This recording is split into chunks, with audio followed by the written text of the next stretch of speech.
We definitely need to check this out.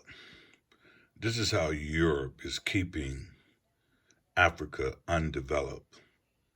They appear to be making fun of Africa because they're paying corrupt leaders to keep the Africans in check. And at the same time, they're benefiting from all of the wealth that comes from Africa. All the gold, all of the diamonds, all of the cobalt, all of the minerals. And they're getting it for cheap, and they're doing it on an international basis in order to keep Africa in the position that she's in. So I want you to take a look at this clip. And as you take a look at this clip, I want you to get a greater understanding of how Europe, loving to keep Africa undeveloped without having manufacturers or anything of that sort, because the more manufacturers they get, the more they can pull themselves out of the poverty that they're in. Let's take a look at this clip. JC Global, Embassy TV1. Welcome to Candid Africa, truthful and unapologetic. What this presentation is fundamentally designed to say is this.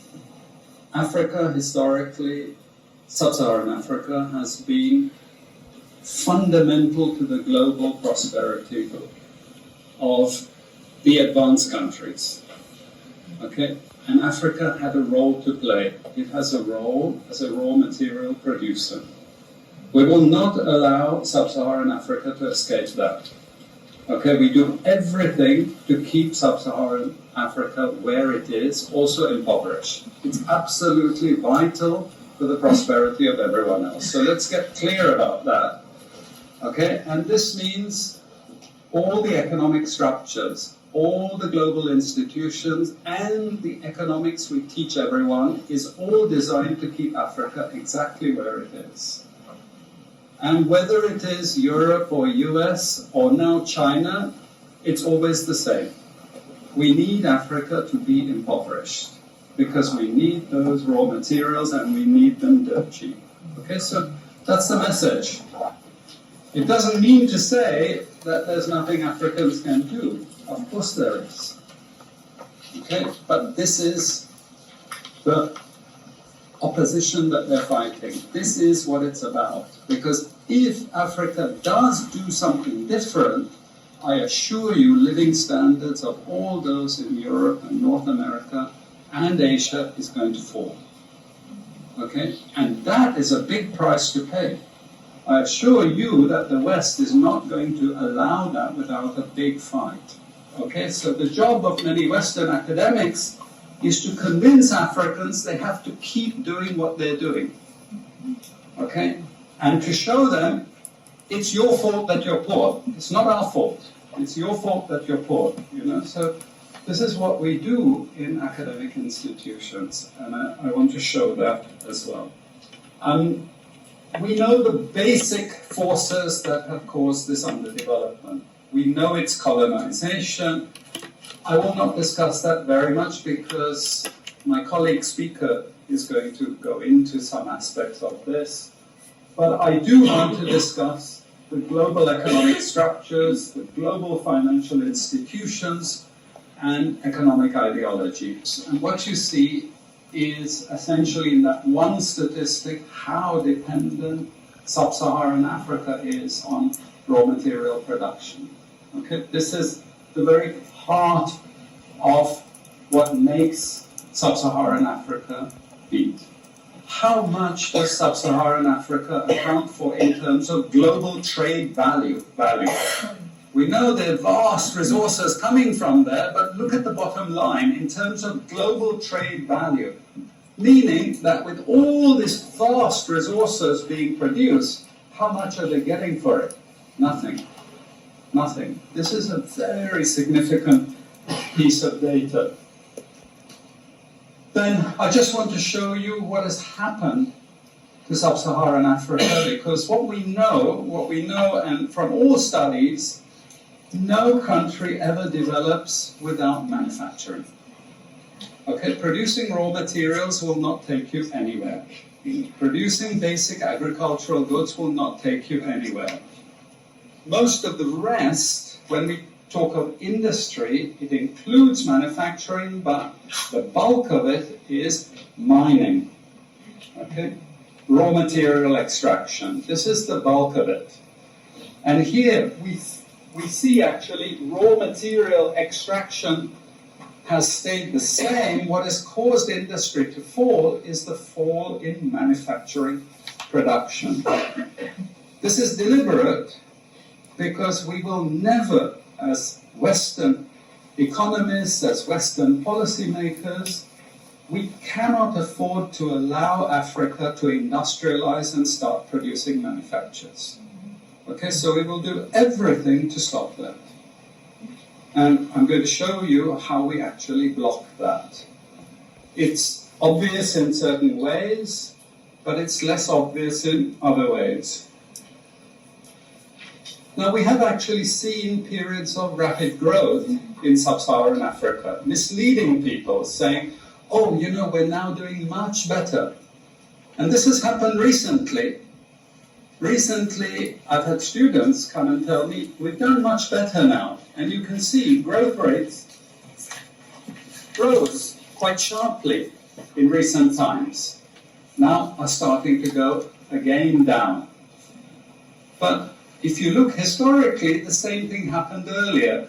Why?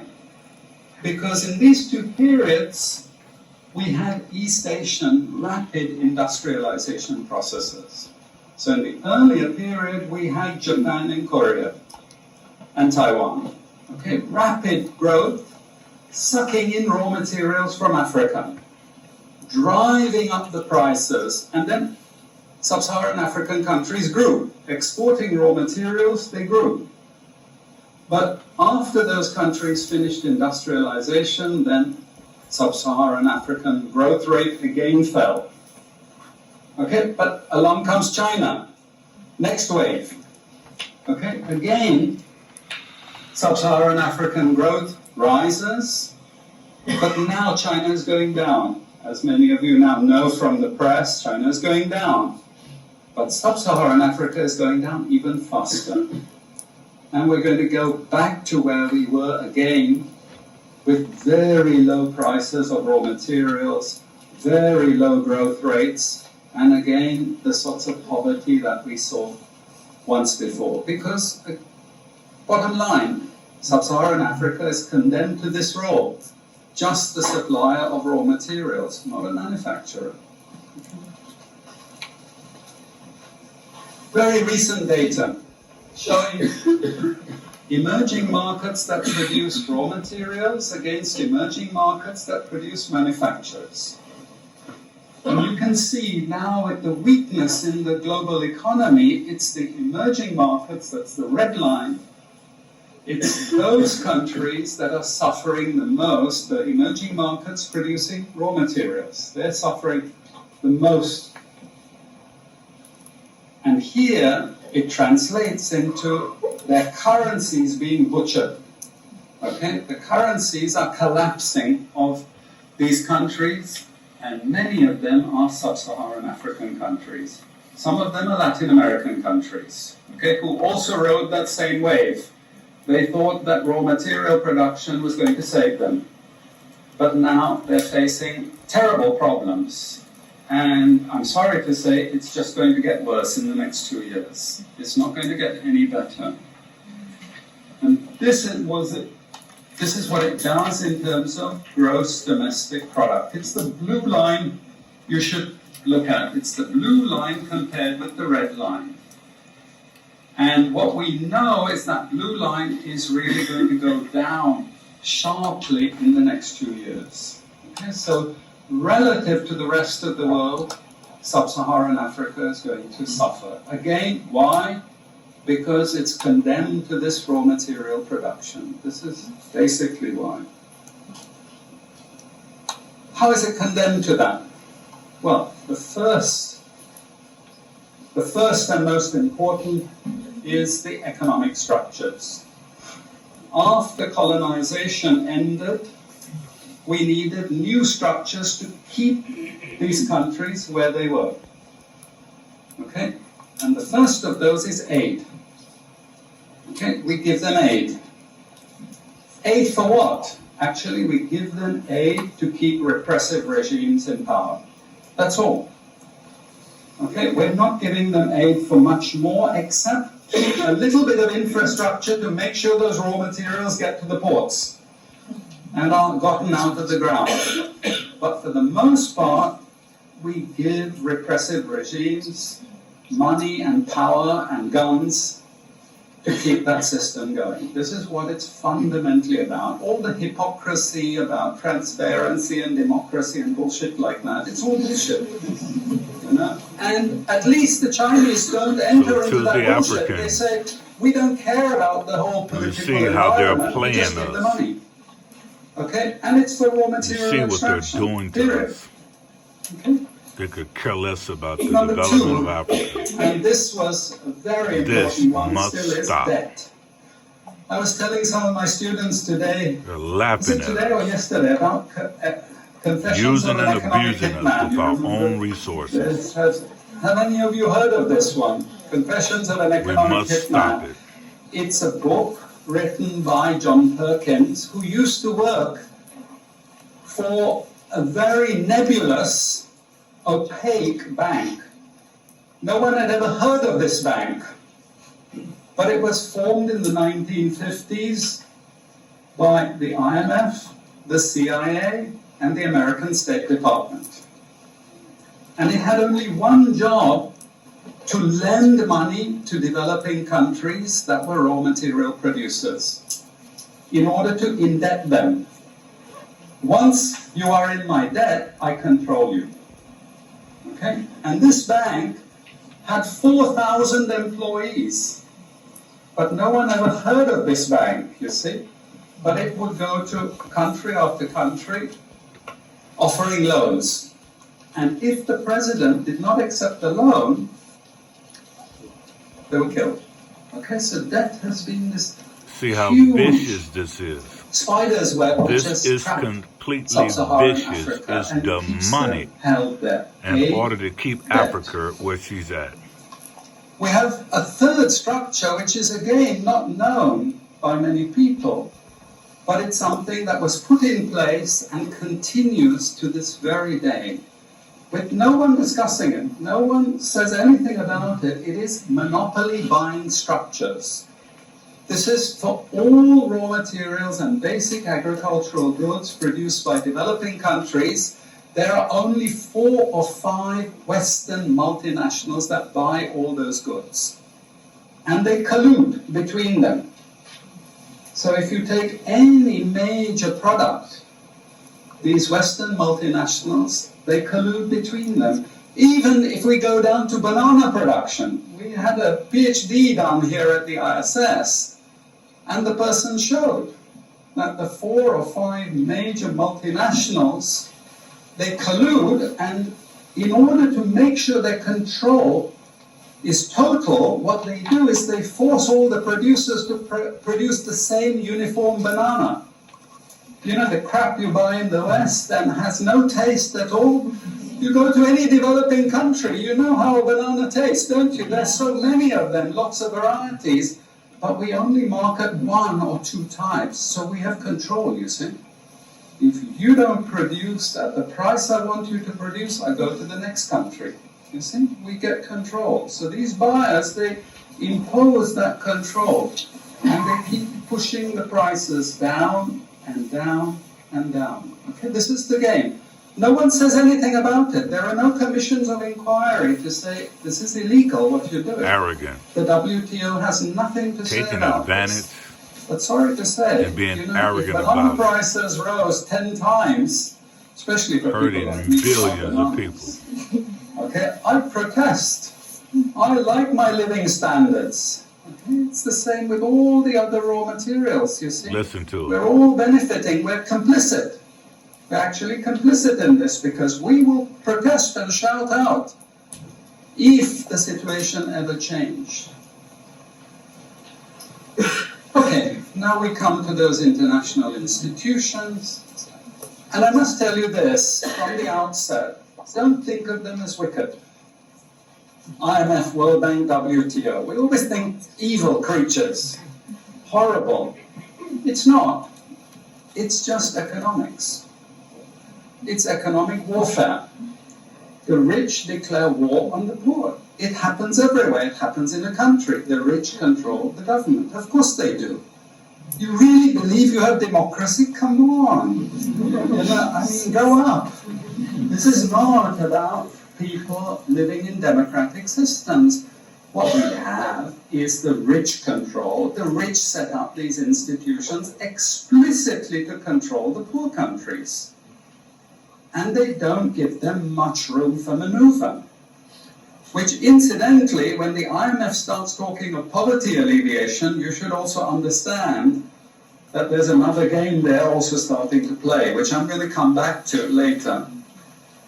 But what do these institutions do? What does the IMF do? What is structural adjustment about? It's about making sure countries keep producing what we want them to produce. We make sure they have recurrent balance of payments problems. You notice these countries never get out of balance of payments problems. You notice that? Whereas countries that never took IMF support are always out of balance of payments problems. But the countries that are continuously getting advice and support by the IMF, they're always in balance of payments problems. Why? Because that's the way we keep our stranglehold on them. And that's what we have done. We have done, the IMF and the World Bank. And they've also done something very, very important. And that is they have destroyed the self-sufficiency of these countries. Colonization started it. Okay? One of the most important things is we destroy food self-sufficiency. We must get it back. And the World Bank continued it. They forced most countries to eliminate all food subsidies and food support. Okay? Because once you don't produce your own food, I increase my control of it. We have lots of examples in the WTO to really stop Africa industrializing. This is the crucial thing. We cannot allow them to produce manufacturers. It's not difficult. Trust me, it's not difficult. We need nationalist governments. We need them committed to industrialization, and it won't take them a decade to move out from where they are. This is the fundamental point. It's not difficult. But this next round of the WTO is designed to block that. If we had time, I would go through all the different things that they're trying to put into place to block anyone else getting on top of the ladder. You've read this book of Hajun Chang, Kicking Away the Ladder. You see, when we become rich, we make sure the others can't climb up the ladder and join us. Okay? And this is what this next Doha round is about. It's to make sure, especially Sub-Saharan African countries, do not escape. You've all probably learnt it all, but you didn't know why they invented it. It was invented to tell you the same thing. You should keep producing raw materials. Now, don't be as corrupt as you were before. Nobody ever told you that aid was designed to actually start the corruption process in the first place.